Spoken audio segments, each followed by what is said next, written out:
السلام علیکم ورحمۃ اللہ وبرکاتہ۔ بسم اللہ والصلاۃ والسلام علی رسول اللہ۔ سوال آ گیا جی کہ مرد لوہے کی انگوٹھی پہن سکتا ہے؟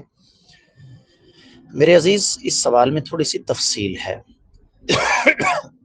مثلا جب ہم احادیث مبارکہ کا جائزہ لیتے ہیں تو ہمیں یہ پتہ چلتا ہے کہ امام الانبیاء محمد رسول اللہ صلی اللہ علیہ وسلم نے چاندی کی انگوٹھی پہنی ہے، اور ہمیں صحابہ کرام رضوان اللہ علیہم اجمعین کی مبارک زندگیوں سے چاندی کے علاوہ کسی اور انگوٹھی کا ثبوت نہیں ملتا۔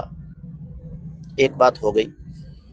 دوسری طرف جب ہم صحیح بخاری میں موجود ایک حدیث کو دیکھتے ہیں تو اس میں ایک چیز ہمارے سامنے آتی ہے۔ اللہ کے رسول صلی اللہ علیہ وآلہ وسلم تشریف فرما تھے۔ ایک عورت آئی، اس نے اپنے آپ کو آقا علیہ السلام کی خدمت میں پیش کیا نکاح کے لیے۔ آپ نے فرمایا میں تمہارے ساتھ نکاح نہیں کر سکتا۔ ایک صحابی نے کہا جی میرا نکاح کروا دیجیے۔ آپ نے فرمایا کہ تیرے پاس حق مہر کے لیے کیا ہے؟ اس نے کہا کچھ بھی نہیں۔ فرمایا جاؤ تلاش کرو، چاہے لوہے کی ایک انگوٹھی ہی کیوں نہ ہو۔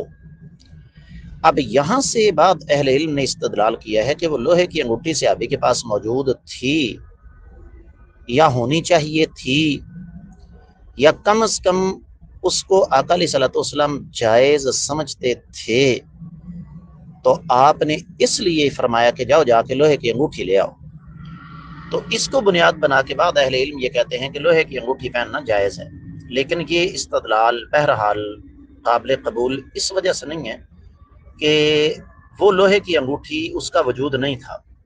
نبی علیہ الصلوۃ والسلام نے بطور استعارہ یہ لفظ استعمال کیا، اور کسی صحابی سے پہننا بھی ثابت نہیں۔